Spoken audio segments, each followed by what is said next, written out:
Muy buenas tardes, estimados alumnos. Sean bienvenidos a esta sesión del día de hoy, 7 de febrero de 2023, de la asignatura Termodinámica para Ingeniería. Entonces, el día de hoy vamos a estudiar algunos ejercicios de trabajo y calor. Posteriormente que veamos estos ejercicios, vamos a ver entonces, seguir viendo algunos conceptos sobre calor. Entonces, primero tenemos acá el trabajo de un gas ideal. Dice así el ejercicio: se tienen 2 kilogramos de aire comprimido que realizan un proceso isotérmico de expansión en un cilindro pistón. Entonces, tenemos 2 kilos de aire comprimido que realizan un proceso isotérmico, quiere decir que la temperatura permanece constante. De expansión quiere decir que hay un aumento de volumen en un cilindro pistón. Si inicialmente el aire ocupa un volumen de 1 metro cúbico y se expande hasta 3 metros cúbicos, entonces determine el trabajo realizado si la temperatura es de 30 grados Celsius. Entonces, vamos a ver qué sucede. El aire comprimido lo podemos modelar como un gas ideal y hay una temperatura 30 grados Celsius. Entonces, sabemos que la ecuación de estado de gases ideal es P por volumen es igual a masa por R por T, donde R es la constante del aire, T es la temperatura, M es la masa que tenemos, V es el volumen y P es la presión. Recordando que la temperatura debe colocarse en Kelvin. Entonces, en una expansión isotérmica de un gas ideal, suponiendo que esto es un gas ideal, la presión es variable en función del volumen. Vamos a ver cómo. Lo que hacemos es despejar la presión en función del volumen. Entonces, esta V que aparecía multiplicando el volumen se transpone dividiendo. De tal manera que en todo momento la presión de este aire se puede modelar con la expresión M por R por T entre V, donde la masa, que son los 2 kilos, es constante. R es la constante universal de los gases y la temperatura me dicen que es constante por tratarse de un proceso isotérmico. Entonces, sabemos además el volumen 1 es de 1 metro cúbico y el volumen 2 es 3 metros cúbicos. Vamos a ver un momento este gráfico que está acá. Cuando un gas ideal realiza un proceso de expansión constante, sucede una disminución de la presión, que la presión que estaba acá, P1, es mayor que la presión 2, pero sucede también una expansión del volumen. De tal manera que para gases ideales, una expansión, al significar un incremento de volumen, ocasiona una disminución de la presión, como lo vemos acá. Entonces, la temperatura es constante, 303,15 Kelvin. Voy a reemplazar todo esto en la integral. La integral va desde el volumen 1, que vale 1, hasta el volumen 2, que vale 3 metros cúbicos. M por R por T, al ser constantes, salen de la integral. Entonces me quedaría la integral de dv entre v, que es logaritmo neperiano del volumen, evaluado entre 1 y 3. Entonces, bueno, M por R por T es constante, que multiplica al neperiano de 3 menos neperiano de 1. Neperiano de 1 vale 0. Por tanto, esto solamente sería el neperiano de 3 multiplicado por R por M por R por T. Entonces, bueno, al reemplazar todos los valores acá en la fórmula, nos da que se hizo ese trabajo de expansión, produjo 191,17 kilojoule. Y es importante recordar algunas propiedades de los logaritmos. El logaritmo de un producto es igual a la suma de los logaritmos. Y el logaritmo de un cociente es igual a la diferencia de logaritmos. ¿Alguna pregunta, alguna inquietud, alguna duda? ¿Preguntas, dudas, inquietudes?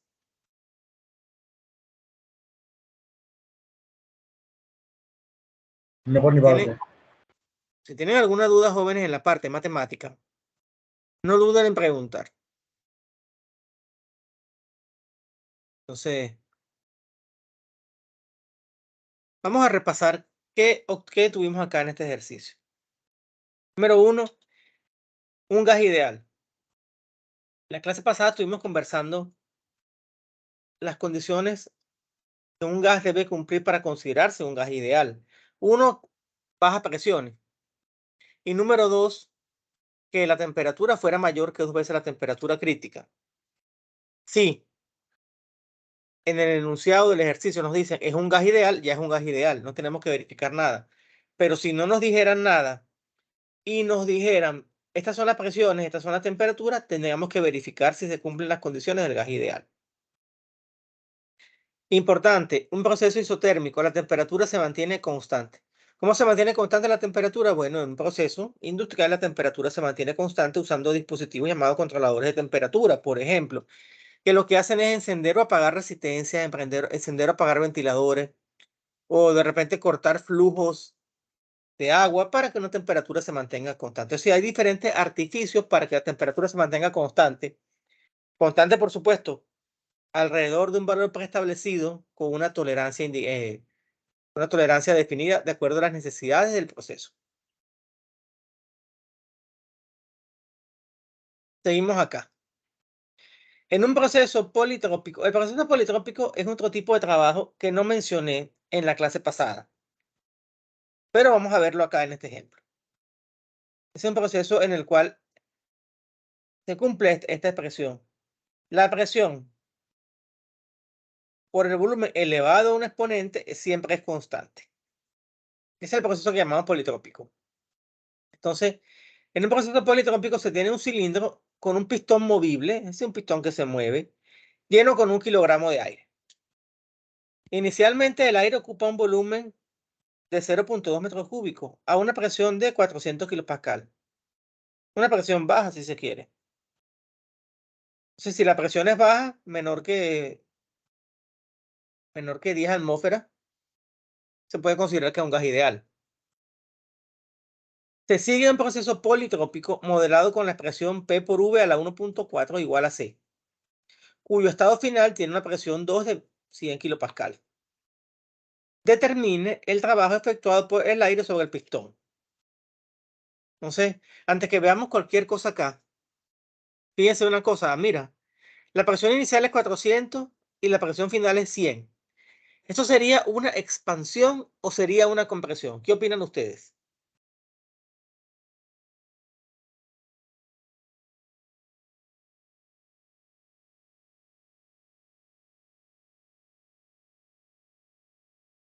Sin ver la respuesta, ¿qué opinan ustedes? ¿Es una expansión o es una compresión? Ah, Yo digo compresión. que compresión. Usted dice que compresión. ¿Por qué usted dice que es una compresión?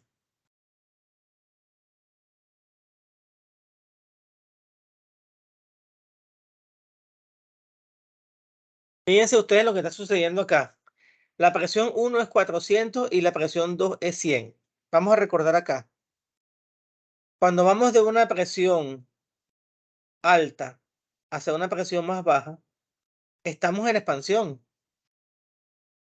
Entonces aquí estamos yendo de una presión de 400 a una presión de 100. Es decir, la presión está disminuyendo. Entonces, eso tiene pinta de ser una expansión, es decir, hay un incremento en el volumen y una disminución en la presión. Entonces, si el proceso es politrópico y además me están dando esta ecuación de estado y tengo los datos de presión 1 y volumen 1, yo puedo calcular entonces la presión en cualquier momento. Además, también yo puedo calcular el volumen 2, porque yo tengo presión 1, volumen 1, presión 2, volumen 2. Entonces, cuando se cumple un proceso politrópico, la presión es igual a una constante entre volumen a la 1.4. Muy bien. Pero también se cumple lo siguiente. que la presión 1 entre la presión 2 es igual a volumen 2 entre volumen 1 elevado a ese exponente.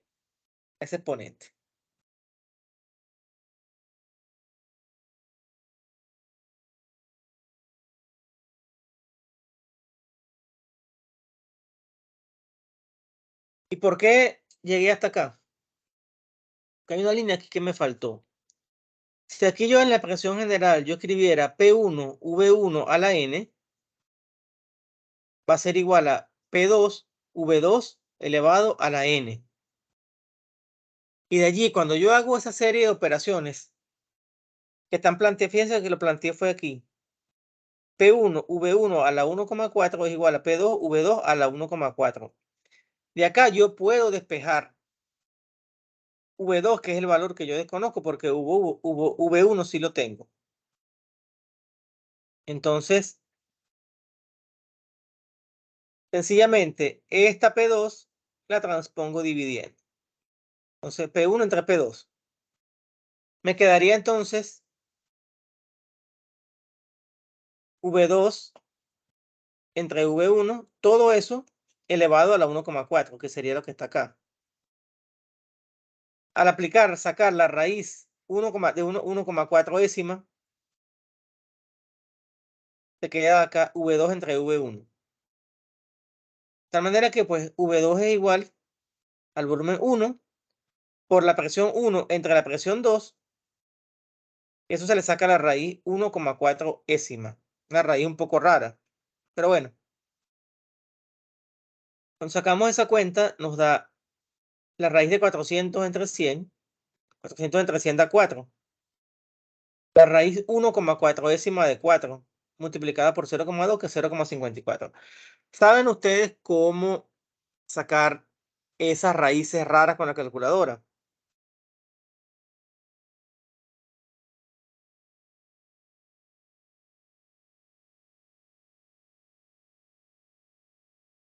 En lo personal, yo no, profesor.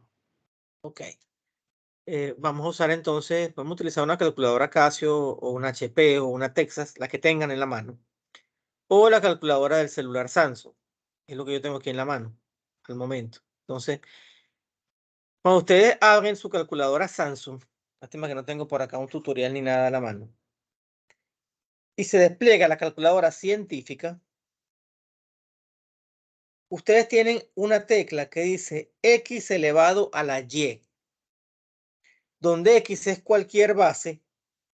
En este caso la base sería 4. Cuando le dan a esa tecla X elevado a la Y, te lo eleva a un exponente cualquiera. Y ese exponente en este caso sería 1 entre 1,4.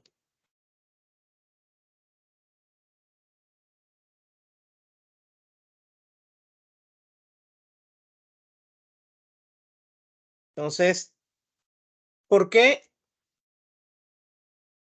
digo que hay que elevar a la 1 entre 1,4?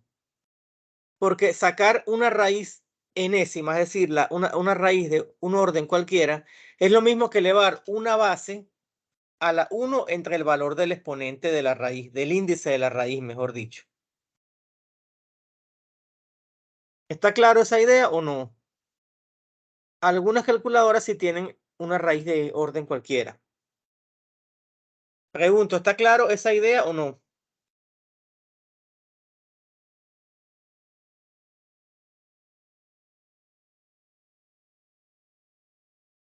A ver, inténtenlo ustedes. Abran la calculadora del Samsung. La calculadora que es científica. Escriban ahora la base 4. Denle a la tecla X a la Y, que es la cuarta tecla de la tercera columna. O sea, está en la cuarta fila, tercera columna. X elevado a la Y. En ese caso, la base sería 4 y el exponente sería 1 entre 1,4. Y eso le da 2,69. Y a multiplicarlo por 0,2, que es el valor de volumen inicial, les da 0,538, que fue lo que yo redondeé a 0,54. Intenten eso y me dicen si les da o no les da, por favor. Todos ustedes tienen móviles Samsung a la mano, así que por favor. Si no tienen iPhone algunos. Pero quiero que lo intenten y aprendan a sacar eso. ¿Y por qué? ¿Cómo se convierte? Pueden repasarlo. ¿Cómo convertir una raíz en una potencia de índice fraccionario?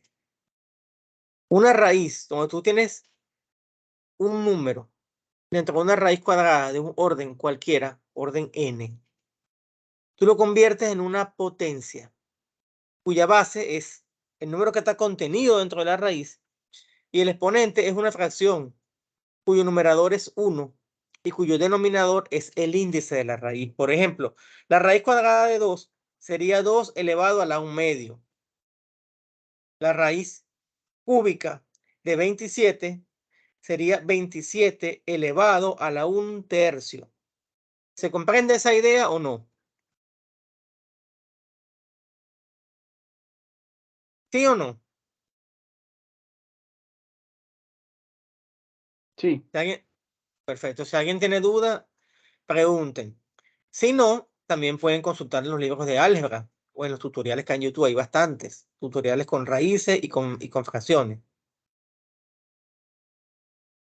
Entonces vamos a continuar acá.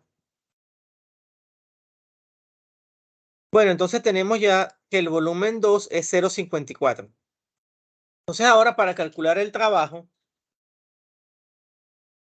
sabemos que el trabajo es igual a la integral desde volumen 1 hasta volumen 2 de presión por diferencial de volumen.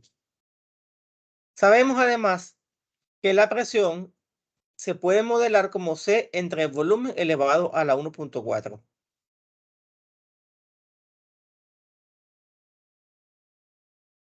Entonces, sustituimos el valor de la presión en la integral, C entre volumen a la 1.4, y convertimos ahora esta integral, que es de una fracción, en una integral con una potencia de exponente negativo.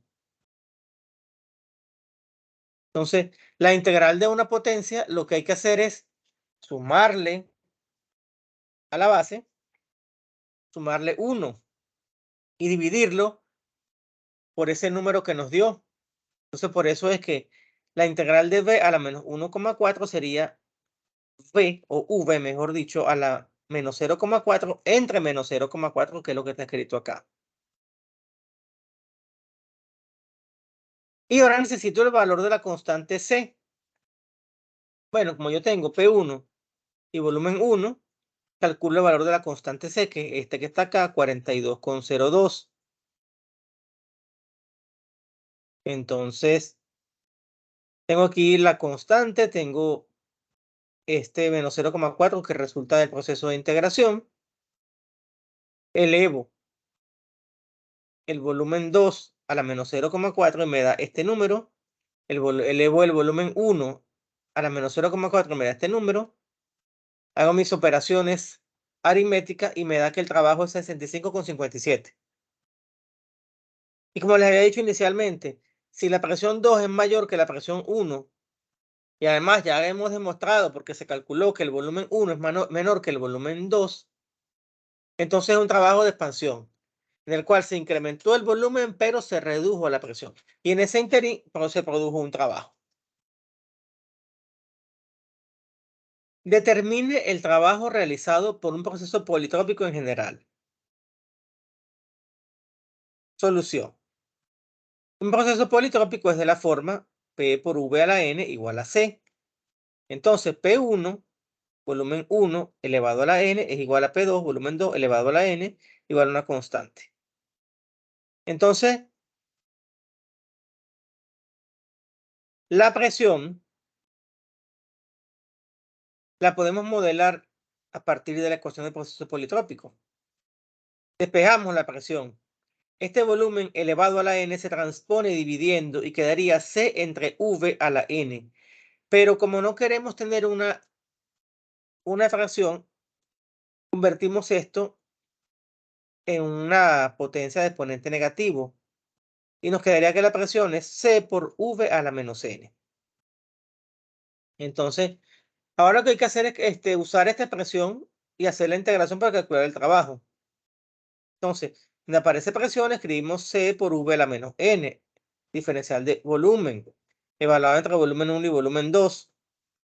Entonces, cuando hacemos esa integración, hay que sumarle 1 al exponente original de la variable V. Entonces sería menos N más 1, que es lo mismo que 1 menos N. Dividimos entonces por ese menos N más 1, que es 1 menos N, evaluado entre V2 y V1. Entonces lo que sigue acá es un proceso C entre 1 menos N por V2 elevado a la 1 menos N menos V1 elevado a la 1 menos N. Pero además también hay que recordar que la presión 2 que la tenemos acá, es C por V a la menos N. Aquí también se hace un proceso de separación de potencias. Entonces, se puede hacer todo un trabajo algebraico que hay que hacer acá.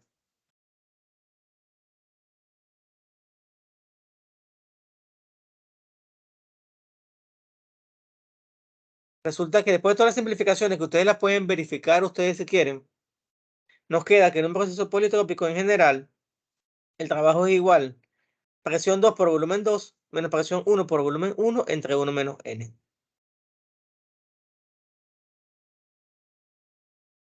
Trabajo de un gas ideal cuando se realiza un proceso adiabático. Ya dijimos en la clase pasada que en un proceso adiabático el intercambio de calor con el medio ambiente es nulo. Entonces, en este caso la temperatura y presión varían. Sabemos además por primera ley de la termodinámica que la variación de la energía en un sistema cerrado es calor menos el trabajo. Pero como el calor es igual a 0, entonces sencillamente el cambio de energía interna más el trabajo va a ser igual a 0. Pero además, para un gas ideal, el cambio de energía interna es función del cambio de temperatura para un gas ideal. Entonces, delta U, que es el cambio de energía interna, sería la masa del gas por el calor específico a volumen constante por diferencia de temperatura. Entonces, sencillamente el trabajo de un gas ideal en un proceso adiabático es esta misma expresión, pero con signo negativo. Entonces, es importante recordar que la energía interna de un gas ideal solamente depende de la temperatura. No depende de más nada cuando es un gas ideal. Entonces, eso con respecto a lo que son los gases ideales y algunos tipos de trabajos que se pueden modelar con gases ideales. Vamos a comenzar ahora a estudiar lo que es un modelo para explicar lo que es la conducción de calor a través de una placa plana, que es la ley de conducción de Fourier, que fue formulada más o menos a principios del siglo XIX, un poquito después de la Revolución Francesa. Entonces, Fourier era matemático, pero también era ingeniero militar. Entonces él se dio cuenta que durante el proceso de fabricación de los cañones se generaba demasiado calor. Y él se propuso estudiar cómo el calor se trasladaba a través de una superficie. Entonces, después de muchos modelos matemáticos, él logró llegar a esto. Que la variación del calor con respecto al tiempo, que es lo que tenemos acá. ¿Cómo varía el calor con respecto al tiempo? Depende de la conductividad térmica del material,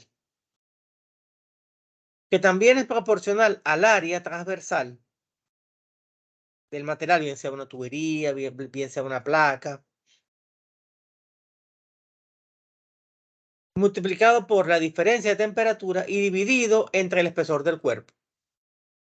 Entonces, ¿qué podemos interpretar de acá? Vamos a ver. Si el material es aislante, la K tendería a ser 0. Cuando un material es aislante, en teoría la transferencia de calor es nula. Por tanto, mientras más alta es la conductividad del material, como por ejemplo el caso del cobre, del aluminio, del acero, son buenos conductores del calor. Entonces, mientras mayor es su conductividad térmica, pues la transferencia de calor es mayor. ¿Alguna pregunta?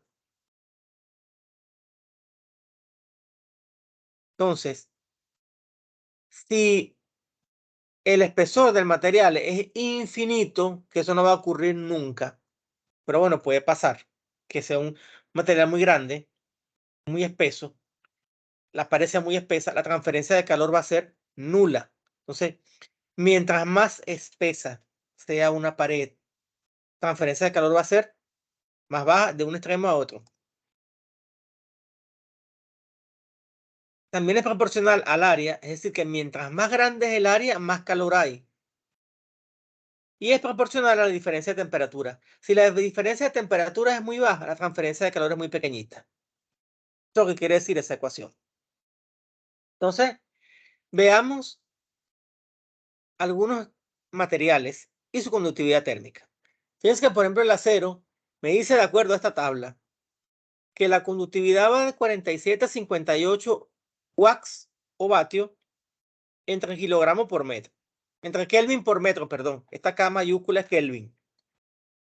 Entonces, fíjense que el agua es una conductividad baja, 0,58. El corcho es un aislante, mira, 0,03, 0,04. Veamos a ver la fibra de vidrio que mencionamos hace unos días. Mira, 0,03 a 0,07. O sea, muy baja. El agua, ya lo dijimos, 0,58. El mercurio, que es un metal líquido, 83,7. La mica, 0,35. También es bajo. El aire, 0,02. El níquel, como metal al fin, 52,3. El alcohol, 0,16. La glicerina, 0,29. El oro, mira, sorpresa. El oro es muy buen conductor de calor, 308. La parafina, 0,21. Se considera aislante. El hierro, 80,2. Fíjate que el hierro en general es más conductor que el acero. La alpaca, 29,1. El aluminio, mira, buen conductor, 2,37. El ladrillo, 0,80. Por eso que, por ejemplo, ciertos hornos industriales de las acerías se utilizan ladrillos como aislante. Y hay un ladrillo que es mejor aún, el ladrillo refractario, que su conductividad va de 0,47 a 1,05. La plata, muy buen conductor. El amianto es un aislante, mira, aquí está. El plomo, el bronce, el zinc, la madera, el titanio. Así que de todos estos, sorpresa, mira, el diamante 2300. Entonces, si fuera por la conductividad térmica, deberíamos utilizar diamante cuando queremos conducir calor de un lado a otro, pero costaría muy caro. Entonces, en general, los metales son buenos conductores del calor, mientras que la fibra de vidrio, el corcho, los ladrillos refractarios y la madera son malos conductores. Entonces, por eso es que ustedes ven que en el caso de las tuberías de aire acondicionado las recubren con este material que es como una espuma. No sé con qué hacen esa espuma, pero en general es un aislante. Y recuerden que antiguamente en la ductería se usaba mucho fibra de vidrio y lo eliminaron también. Entonces, creo que aquí esto parece fibra de vidrio, lo que está colocando el señor acá. Entonces, cuando se considera un caso unidimensional, es decir, una pared que solamente la vas a atravesar de un extremo a otro, y régimen estacionario, es decir, régimen permanente. ¿Qué sucede acá? Vamos a tener que hay un campo de temperatura, es decir, que cualquier temperatura intermedia entre T1 y T2, su temperatura se va a poder obtener con esta expresión. La temperatura de uno de los extremos más la diferencia de temperaturas de los dos extremos multiplicado por la distancia de ese punto al punto 1 entre x2 menos x1.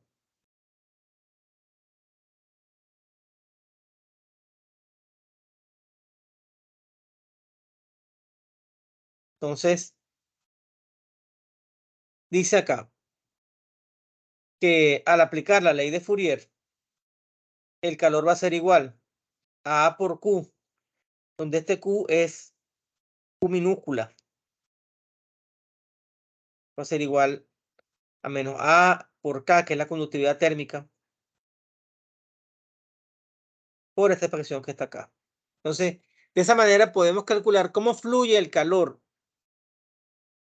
desde el cuerpo caliente hasta el cuerpo frío en una placa plana.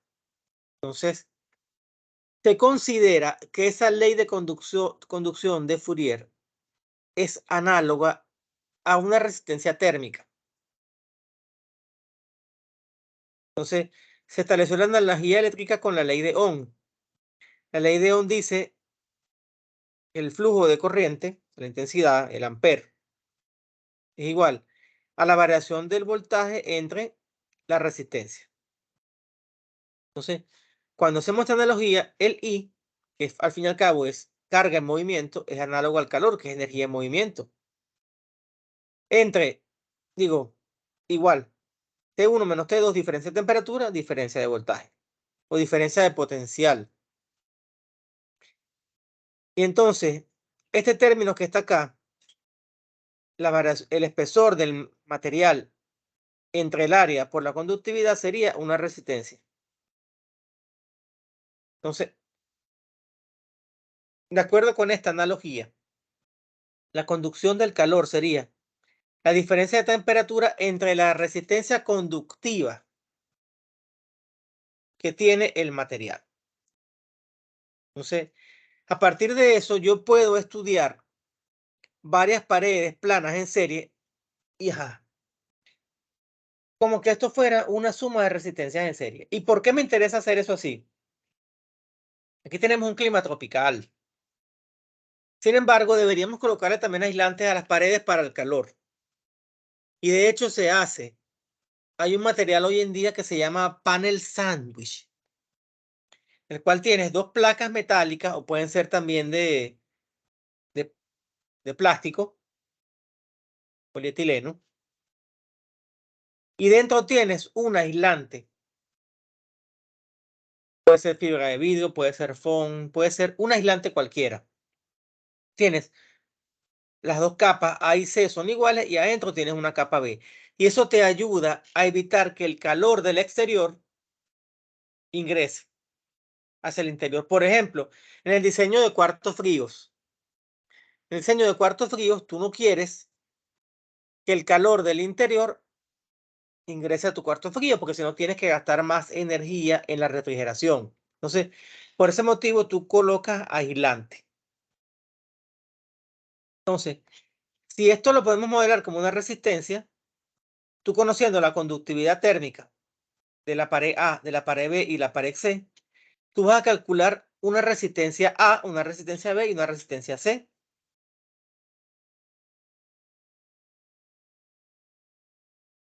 Y entonces, al final, tendrías aquí que el flujo de calor sería a la diferencia de temperatura desde esta pared externa hasta esta pared interna, entre la suma de esas resistencias térmicas o esas resistencias caloríficas equivalentes, o esas resistencias conductivas equivalentes.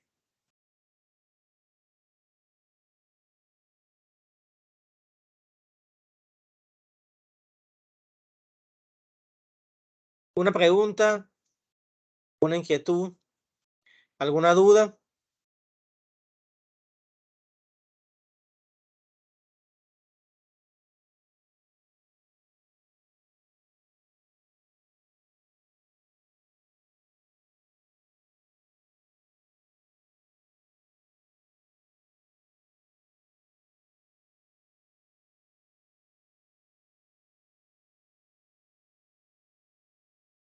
Vamos a continuar por acá para aprovechar el tiempo entonces.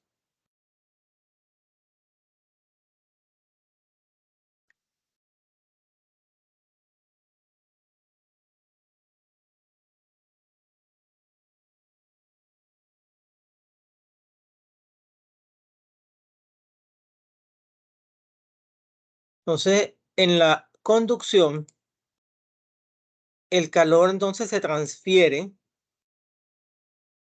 de una pared a otra, digamos, hay un medio. Hay un material, hay un medio físico para que se dé esa transferencia de calor de un lado a otro. Sí. Aparte de la conducción, tenemos un mecanismo que es la convección, que es muy común a nuestro alrededor y es cuando tenemos un fluido en movimiento, bien sea agua o bien sea aire. Y el último es la radiación, que es cuando se hace a través de ondas electromagnéticas. Veamos un ejemplo de lo que es conducción de calor en una pared plana. Una pared plana grande tiene espesor de 0,2 metros. Entonces, su espesor es 0,2 metros, que son 20 centímetros. Su conductividad térmica es de 1,2 vatios sobre metro por grado Celsius. Y su área superficial es de 15 metros cuadrados. Los dos lados de la pared se mantienen a la temperatura T1 150 y T2 50 grados Celsius. Determine la variación de temperatura dentro de la pared y el valor de la temperatura cuando equivale a 0,1, recordando que X es un punto cualquiera a lo largo del espesor de la pared y que el X máximo mide 0,2 y que el X mínimo vale 0. Entonces, como se trata de un estado estacionario, para poder aplicar la ecuación de Fourier, entonces vamos a tener entonces que la temperatura en cualquier punto de esta pared, el punto interno de la pared, va a ser igual a la diferencia de temperatura de los extremos entre L, que es la longitud, el ancho máximo de la pared, multiplicado por la ubicación de ese punto más la temperatura 1. Entonces, como me están pidiendo qué pasa con la temperatura, cuando es el valor de la temperatura para X igual a 0,1, es decir, un punto que está acá en toda la mitad. Entonces, yo sustituyo valores acá. T2 menos T1 sería 120 menos 50, que es 70. T1 es 50, L es 0,2 y X vale 0,1. Entonces, da que en el punto intermedio de la pared la temperatura vale 85 grados Celsius. Y es natural que la temperatura en un punto medio esté entre la temperatura de los dos extremos.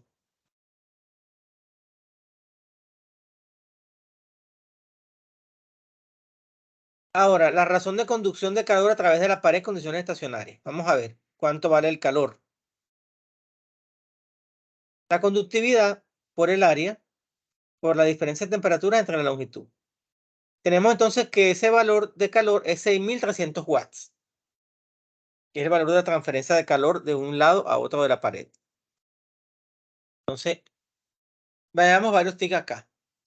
La transferencia de calor de un sólido a través de un sólido siempre es por conducción, dado que las moléculas de un sólido de este tipo permanecen en posiciones relativamente fijas. Sin embargo, la transferencia de calor a través de un líquido o gas puede ser por conducción o convección, dependiendo de la presencia de algún movimiento masivo del fluido. La transferencia de calor a través de un fluido es por convección, cuando se tiene un movimiento masivo de este último, y por conducción cuando no existe movimiento. Es decir, cuando un fluido está en movimiento hay convección. Cuando un fluido está en reposo, por ejemplo el agua en un estanque, en reposo, entonces hay transferencia de calor por conducción, aunque la conductividad del agua sea muy baja. Entonces, la conducción en un fluido se puede concebir como el caso límite de la convección, correspondiente al caso de fluido en reposo. La velocidad de la transferencia de calor a través de un fluido es mucho más alta por convección que por conducción. Entonces, por ese motivo, se considera que lo que prevalece en un fluido es la convección. La razón de la transferencia de calor por convección es proporcional a la diferencia de temperatura y se expresa de manera conveniente por la ley de enfriamiento de Newton. Entonces, la ley de enfriamiento de Newton te dice que el calor específico de convección es igual a una constante H de convección por la temperatura de la superficie menos la temperatura del fluido lejos de la superficie, en un punto que esté suficientemente lejos de la superficie. Y esta expresión también se cumple para el calor total. Solamente que en la expresión se incluye el área superficial. Entonces, H se puede definir como la razón de la transferencia de calor entre una superficie sólida y un fluido por unidad de área superficial por unidad de diferencia en la temperatura. H era sencillamente el coeficiente de transferencia de calor por convección. Así como K es la conductividad térmica, H es el coeficiente de transferencia de calor por convección.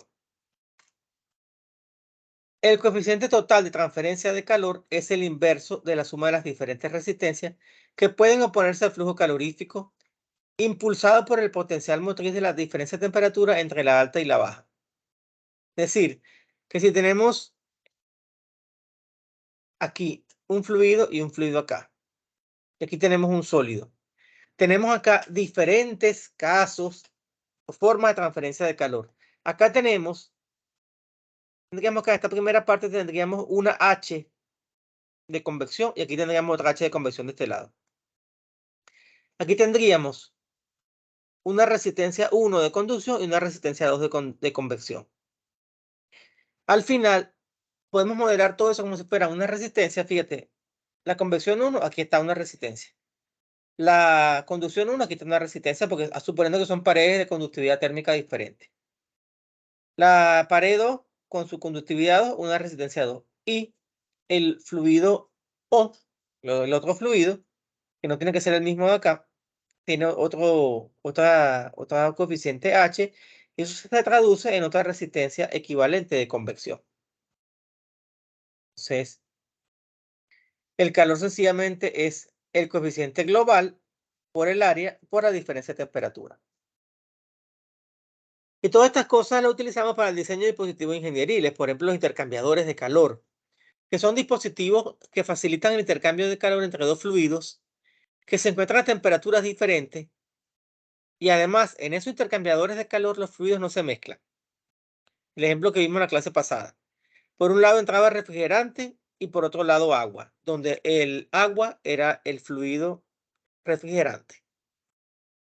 Y el refrigerante era el fluido que queríamos bajar la temperatura.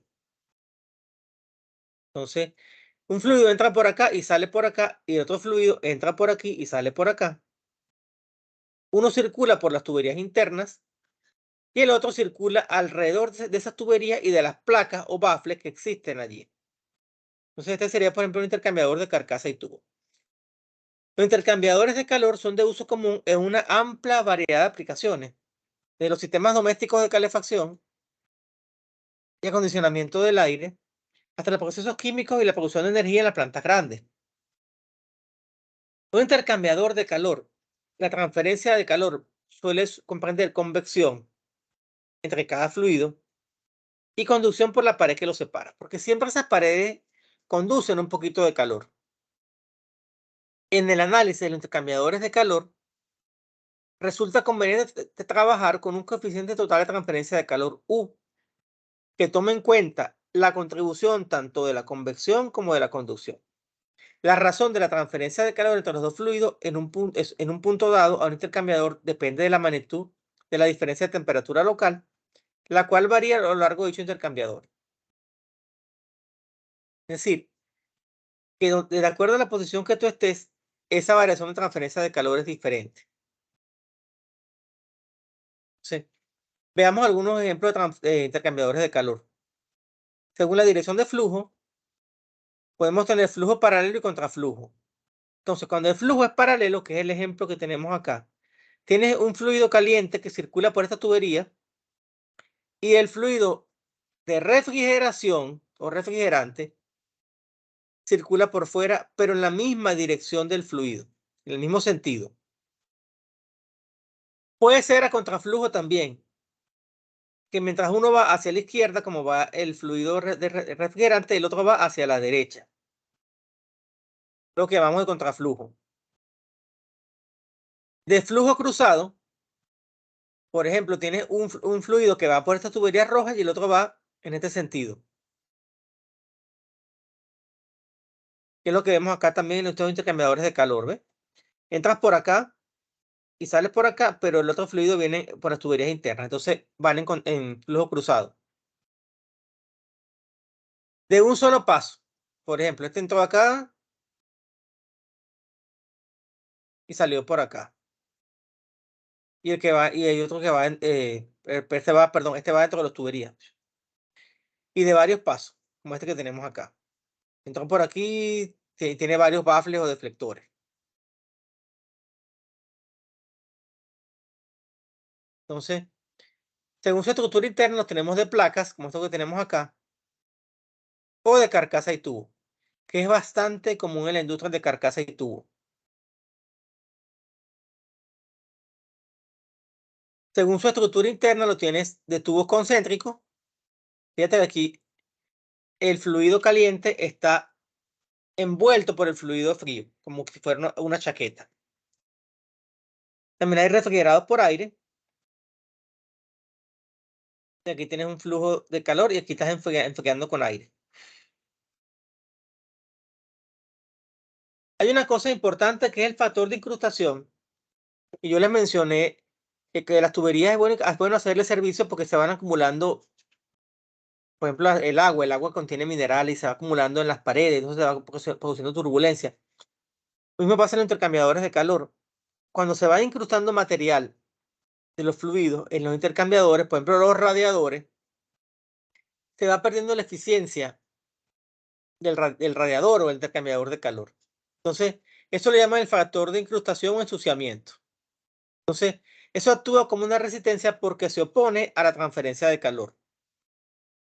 Entonces, por ese motivo es que el agua en las plantas generadoras y de procesos se trata de forma extensa y se trata de eliminar todas esas partículas sólidas que están en suspensión para evitar esas acumulaciones. Entonces, para modelar los intercambiadores de calor se usa lo que se llama la temperatura media logarítmica. Como los intercambiadores de calor son de uso común a nivel industrial, los ingenieros se encuentran a menudo en la disposición de seleccionar un intercambiador de calor que logre un cambio de temperatura específica de una corriente de fluido con un gasto de masa conocido, o bien de predecir las temperaturas de salida de las corrientes de fluido caliente y del frío en un intercambiador de calor. Entonces, cuando dos fluidos entran a un intercambiador de calor, su temperatura muestra diferencia. Pero a medida que esas que se van circulando por el intercambiador, esas diferencias se van reduciendo. Entonces, lo más importante es esto. El fluido de enfriamiento se va calentando, mientras que el fluido de proceso se enfría. Entonces, por ejemplo, inicialmente las temperaturas eran estas.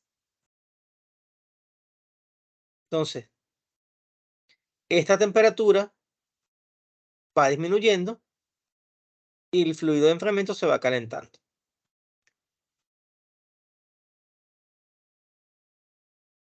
Para intercambiadores de tubo concéntrico y de flujo paralelo se considera que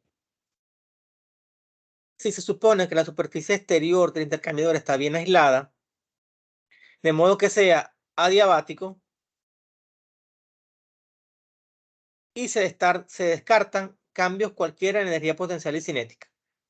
Es decir, no hay energía potencial, no hay energía cinética, no hay cambios, mejor dicho. También se considera que es diabático y tampoco hace trabajo.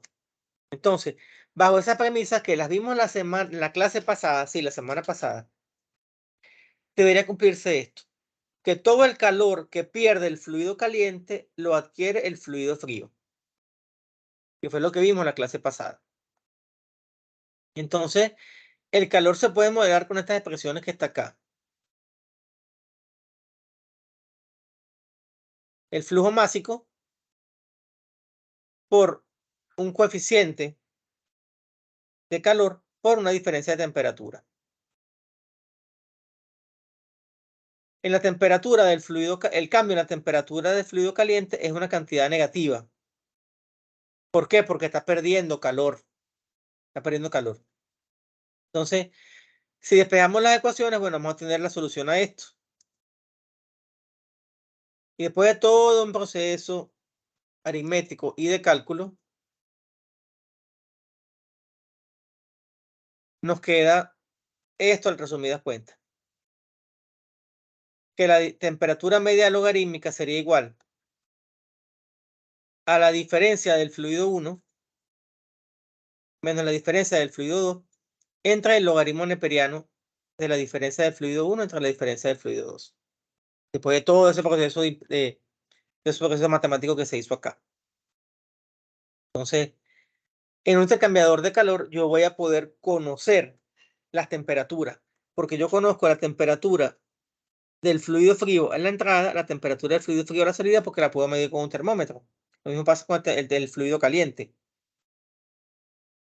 Y entonces puedo aplicar este modelo que está acá de la temperatura media logarítmica.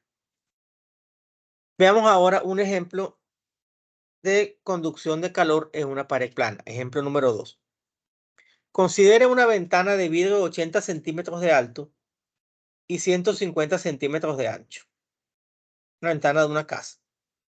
Con un espesor de 8 milímetros y una conductividad térmica de 0,78 watts por metro por grado Celsius. Si esto me lo dieran en Kelvin, la temperatura hay que colocarla en Kelvin, aunque como es una diferencia de temperatura no habría problema. Entonces,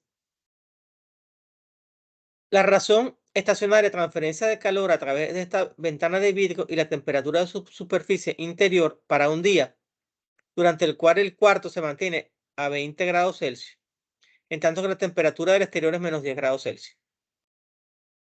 Toma los coeficientes de transferencia de calor de la superficie interior y exterior de la ventana como H1 igual a 10 patio por metro cuadrado por grado Celsius y H2 igual a 40, los cuales incluyen los efectos de la radiación. Es decir, aquí afuera, en la parte exterior, que es donde está el sol, se considera que la transferencia de calor es esta.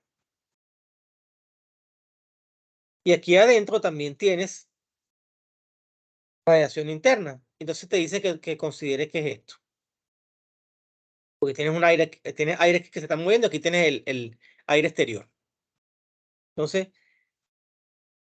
por diferencia de temperatura, el calor se escapa desde el cuarto hacia el medio ambiente y fluye a través de este vidrio. Entonces, bueno, si ya me dicen que H1 me dan el valor de H2 y me dicen la resistencia K del vidrio, yo considero que este H1 es una resistencia 1, que este H2 es una resistencia 2. Y ahora voy entonces que calcular cuál es la resistencia conductiva del vidrio. Entonces,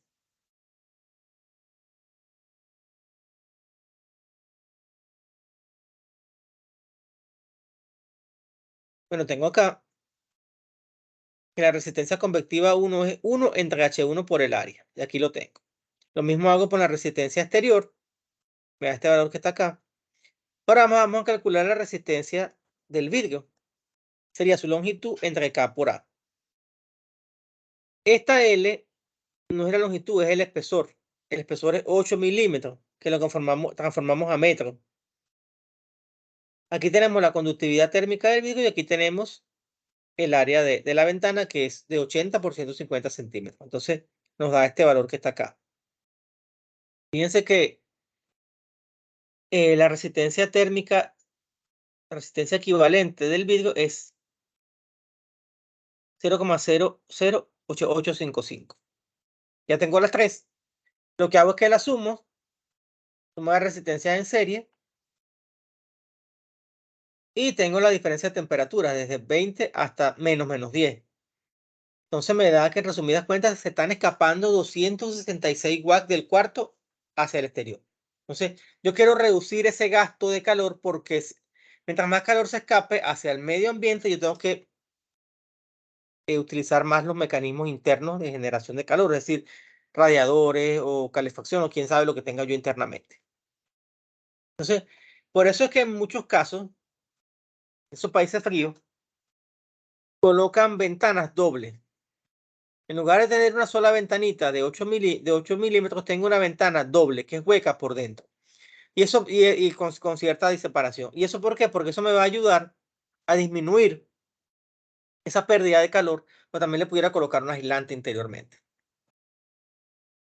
Entonces, considera una ventana de hoja doble de 0,8 metros de alto y 1,5 metros de ancho. La misma ventana, misma dimensión, que consta de dos capas de vidrio de 4 milímetros de espesor, separadas por un espacio de aire estancado de 10 milímetros de ancho.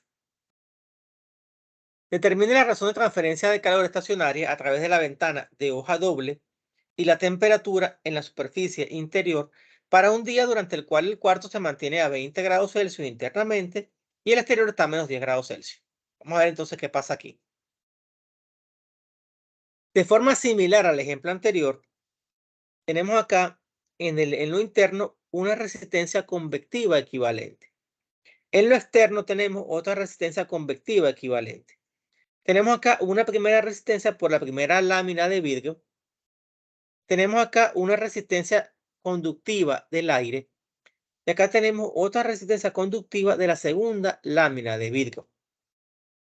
Y todo eso se puede considerar que es un caso de resistencias en serie donde voy a tener una resistencia equivalente que es la suma de estas 5 resistencias, 1, 2, 3, 4 y 5. Y entonces el calor va a ser igual a la diferencia de temperatura entre la resistencia. Entonces, ¿qué hago yo? Bueno, comienzo a calcular mi resistencia equivalente. La R1, RI, según esta nomenclatura, sería 1 entre H1 por A. Aquí está. La R1 y la R3 son iguales porque es el mismo vidrio con la misma conductividad térmica, con el mismo espesor. Y me da este valor que está acá. La del aire es 0,001 por la conductividad del aire, que es 0,026, que si no la dimos en el ejercicio, hacia aquí está, se dio en el ejercicio, la podemos buscar de una tabla. El área también la tenemos, que ese es un vidrio de 1.5 por 0.8. La resistencia del exterior también la habíamos calculado ya.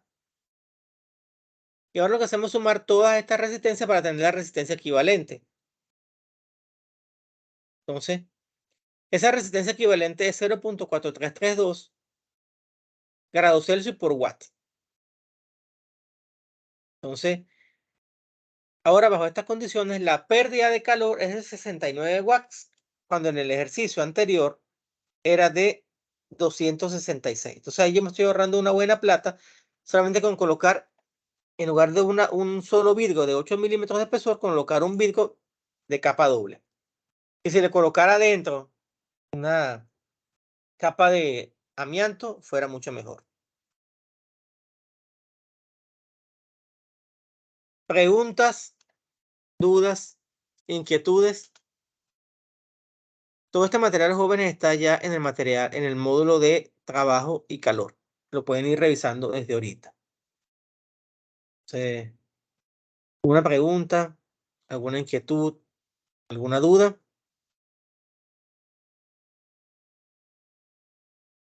Entonces, nos vemos Dios primero el día jueves. Voy a finalizar la grabación. El jueves, les aviso. De momento la clase es presencial, pero en caso de que no se pudiera, yo les aviso con tiempo por correo. ¿Yo? Profe, una consulta. ¿Cómo no?